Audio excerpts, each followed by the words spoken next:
এখন শিক্ষা তো দেবো, শিক্ষার জন্য তিনটে উপকরণ প্রধানত লাগে। একটা উপকরণ কি লাগবে? শিক্ষার র ম্যাটেরিয়াল। শিক্ষার মেইন র ম্যাটেরিয়াল হচ্ছে ছাত্র, সেটা হচ্ছে মেইন র ম্যাটেরিয়াল। আমাদের বুদ্ধি আল্লাহর রহমতে আল্লাহ খারাপ দান নাই, বাঙালির বুদ্ধি যথেষ্ট সুনাম আছে বাইরে, কাজেই র ম্যাটেরিয়াল আমাদের খারাপ না। 2 নম্বর লাগবে উপকরণ, মানে তাকে যে শিক্ষা দেবো সেই উপকরণটা কি? বইপত্র। এই উপকরণগুলো লাগবে। আমি যেটা মনে করি, আমার ব্যক্তিগত মতামত, আপনারা একমত নাও হতে পারেন, এই বইপত্রের দিকে আমাদের একটা বিরাট দুর্বলতা আছে।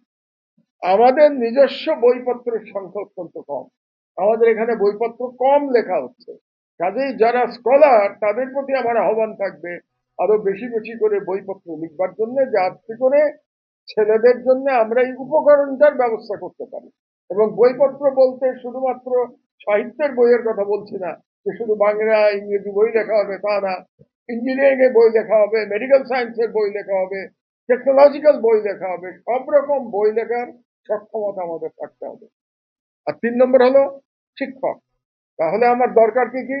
ছাত্র দরকার, শিক্ষক দরকার, এবং বইপত্র দরকার। কাজে যখন সংস্কার নিয়ে আমরা আলোচনা করব, তিনটা বিষয় নিয়েই কিন্তু আমাদেরকে আলোচনা করতে হবে। টিচারদের সবচেয়ে বড় সমস্যা আমি যেটা মনে করি, সেটা হলো বিশেষত বিশ্ববিদ্যালয়গুলোতে অতিরিক্ত রাজনীতি।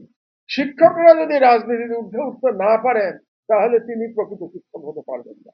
এটা আপনারা নিশ্চয়ই আমার সাথে একমত হবেন। কাজেই এই যে শিক্ষকদের মধ্যে যে রাজনীতিকরণ, এখান থেকে আমাদের বেরিয়ে আসতে করতে। কারণ আমরা যখন একটু আগে আরেকজন একই কথা বলেছেন, যে কোটা না মেধার স্লোগান দিয়ে আমাদের ছেলের মেয়েরা জীবন দিয়েছে। তো এখন কোটা না মেধার ক্ষেত্র, এটা যদি বিশ্ববিদ্যালয় টিচারদের নিয়োগের ক্ষেত্রে, ভিসি সাহেবদের নিয়োগের ক্ষেত্রে এটা যদি আমরা ইমপ্লিমেন্ট না করতে পারি, তাহলে তো বিপ্লবের যে প্রধান উদ্দেশ্য যেটা ছিল সেটাই তো ব্যর্থ হয়ে যাচ্ছে। এবং দুর্ভাগ্যজনক ভাবে আমরা দেখতে পাচ্ছি যে আমরা এই সমস্ত শিক্ষক নিয়োগ এবং ভিসি নিয়োগে দলীয়করণের ঊর্ধ্বে রাষ্ট্র এখনো উঠতে পারে নাই। এটা আমাদের জন্য একটা দুর্ভাগ্য। তো কাজেই এই কাজটা করা আবশ্যক। এবং আরেকটি কাজ আমাদের শিক্ষার, যে বইপত্রের লেখার কথা বললাম, এখানে ছাত্রদের প্রকৃত বাংলাদেশের নাগরিক হিসেবে গড়ে তোলার জন্য আরেকটি কাজ আমাদের করতে হবে, তাদেরকে তাদের নিজস্ব আইডেন্টিটি সম্পর্কে শিক্ষা দিতে হবে। কারণ আমরা যদি আমাদের আইডেন্টিটি না জানি, তাহলে পরে আমরা সত্যিকার অর্থে আমাদের স্বাধীনতা সার্বভৌমত্ব রক্ষা করতে পারবো না।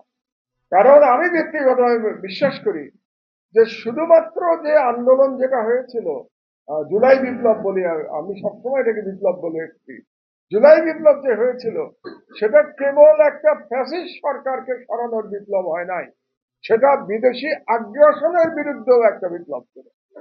এবং সেই বিদেশি আমাদের যে ছেলেমেয়েরা জীবন দিয়ে যে একটা ইউনিক বিপ্লব করেছে, এটার আরেকটা মানে বিশেষত্ব হচ্ছে এই বিপ্লবটা, যেটাকে আমরা বলে থাকি যে এই বিপ্লবটা আমাদের মাটি থেকেই হয়েছে, আমাদের ছেলেমেয়েরাই বিপ্লব করেছে এবং বিদেশি কোনো সহায়তা ছাড়াই বিপ্লব করেছে।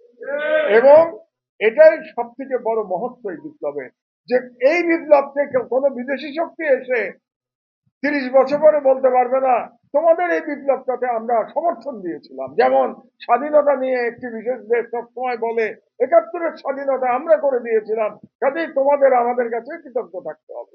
এই কৃতজ্ঞতার গল্প আমরা 72 থেকে শুনে আসছি, এখন পর্যন্ত কৃতজ্ঞতার গল্প চলছে। তো কাজেই এইবারের বিপ্লবে আমাদের ছেলেদের কারো কাছে কৃতজ্ঞ থাকতে হবে না, তারা নিজেদের শক্তিতে আল্লাহর রহমতে তারা বিপ্লব সাধন করেছে এবং ফ্যাসিস্ট শেখ হাসিনাকে দেশ থেকে বিতাড়িত করতে বাধ্য করেছে তাকে, এবং তার প্রভুর কাছে তাকে আশ্রয় নিতে হয়েছে। তো সুতরাং এই যে সেলফ আইডেন্টিটিটা শেখানোর জন্য আরো নতুন করে আমাদের বই পুস্তক রচনা করতে হবে, এবং সেটা শিখতে গেলে আমাদের ইতিহাস জানতে হবে। এই অঞ্চলের হাজার বছরের ইতিহাস আমাদেরকে জানতে হবে। বাংলাদেশ হঠাৎ করে 1972-তে নাজেল হয় নাই, বাঙালি মুসলমানের লড়াই হাজার বছরের লড়াই, এবং এই লড়াই আমাদের ফিউচার জেনারেশনকে আমাদের জানানো প্রয়োজন, এবং এই দায়িত্বটা আমাদের উপরে আছে। আমাদের তো বয়স হয়ে গেছে, আমাদের পরেও জুনিয়র যারা তাদের উপরেও এই দায়িত্বটা থাকবে।